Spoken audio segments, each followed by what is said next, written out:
fans of Bridgerton have been fully immersed in the extravagant world of Regency London. While the era's iconic early 19th century fashion and architecture has been vividly reproduced by the series, you'd be forgiven for thinking that the plot lines have been sexed up to levels of pure fantasy. After all, this is entertainment, and Mayfair back then, as it still is, was the home of the aristocracy, or should I say, the playground of the aristocracy.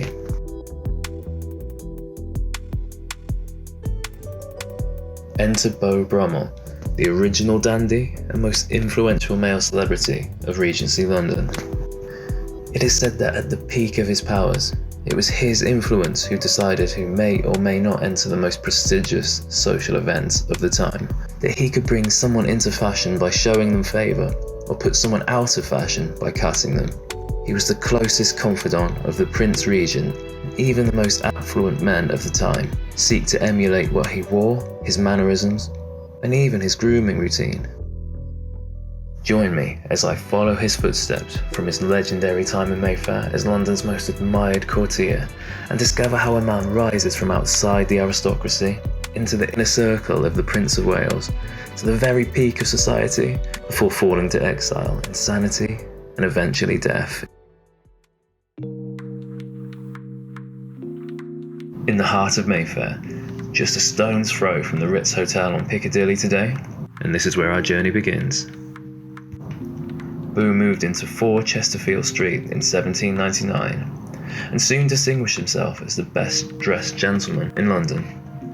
While some of his innovations didn't quite catch on, such as shining his shoes with champagne, his influence is directly seen in anyone who has donned a fitted suit jacket or even a tie. It is said that he spent up to 5 hours getting ready on an average day. And on occasion, the Prince of Wales himself would come around to this house to witness the particulars of Beau's grooming methods firsthand. The concept of the dandy at the time was to aim for perfection in his appearance, at the cost of substance if needs be. Now, all suited up and ready to face the world, Beau's Chesterfield Street townhouse is just a short stroll to the most exclusive strip of the time. Boodles, Brooks and Whites on St James's Street are still exclusive members clubs to this day, and Beau was a regular patron of all 3.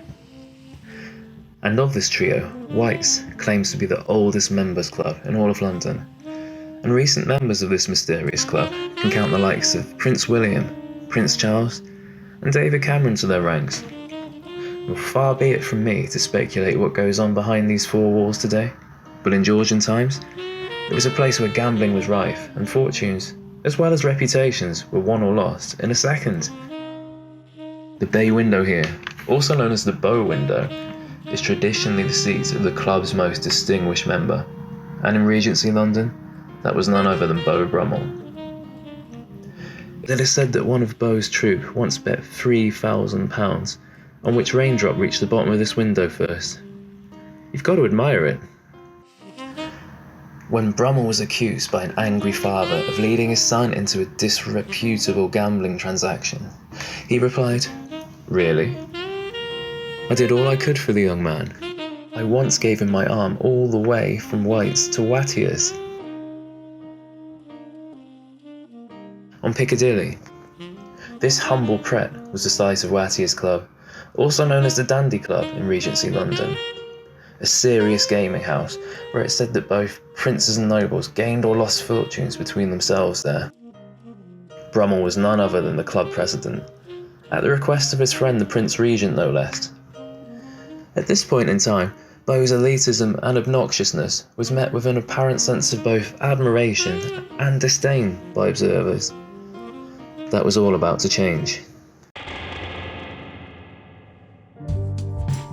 As depicted in Bridgerton, the balls were the great parties of the time, and for so long the beau of the ball had been Brummell. Sadly, the building that hosted Almac's assembly room, pictured here, scored a direct hit in the Blitz, but the surrounding buildings, just around the corner from the social clubs, can give us a feel what it was like. As time went by, Beau and the famously fickle Prince Regent no longer saw eye to eye, and it was one of the great balls that began the end of Beau's reign as king of the social scene. It is said that when Brummell and the prince's troupe crossed paths at the great party being thrown, the prince flagrantly snubbed Beau as they greeted. In response, the sharp-tongued Beau asked his friend, Alvinly, "Who's your fat friend?" in such a tone that he'd never laid eyes on the prince before. Sensitive of his expanding waistline, such a quip saw the two old friends never speak again. And more tellingly for Beau, the loss of his benefactor. With mounting debts from his gambling exploits, the tide was beginning to turn for Beau's position in high society. Throwing your weight round like that in the Regency social scene was a dangerous way to go. Reputations tarnished or fortunes lost could lead to a dispute between gentlemen, and honour could be quickly restored by winning a hand-to-hand duel. So let's take this outside, to Pickering Place. Down this hidden walkway, just down the road from the members' clubs, and right under the nose of St James's Palace, is Britain's smallest and possibly most debaucherous square.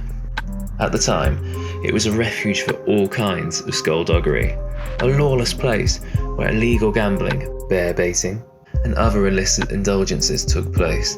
And with an entrance that long, you can understand why. Most people walk past that walkway without ever noticing it.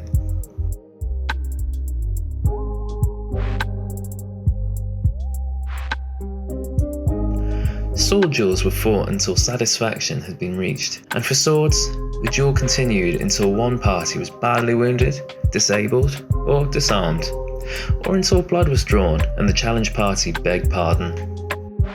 It's said that Beau fought and won at least one duel in this very square. Sword skills aside, with his mounting debts out of control and the walls at the door, Beau left the theatre early to make his escape to France on the night of the 16th of May, 1866. He was handed a small olive branch by his old friend, the Prince Regent, handed him the small mercy of a title as the British consul in Caen until 1832, where his debts rose once again, and this time his health fading due to syphilis, probably caught during his wild years in London. In pain, delusional, depressed and subject to seizures and eventual insanity, he was transferred to an asylum in January 1839, where he died on the 30th of March 1840. Ironically, and somewhat sadly, the news of his death went virtually unnoticed in England, where he had once been one of the most distinguished names in Regency London, not too long before. These days, his statue keeps a watchful eye on a fashionable arcade in Mayfair, right behind the social clubs that he frequented in life.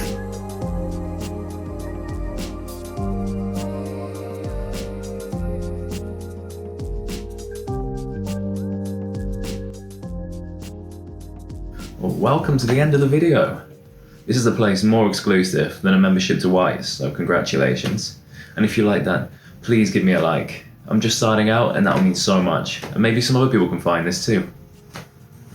We're looking at about 2,000 years of history in this city and a lot of lockdown, so I think a lot of exploration to come, so please give me a subscribe and join me again next time. That's all for now.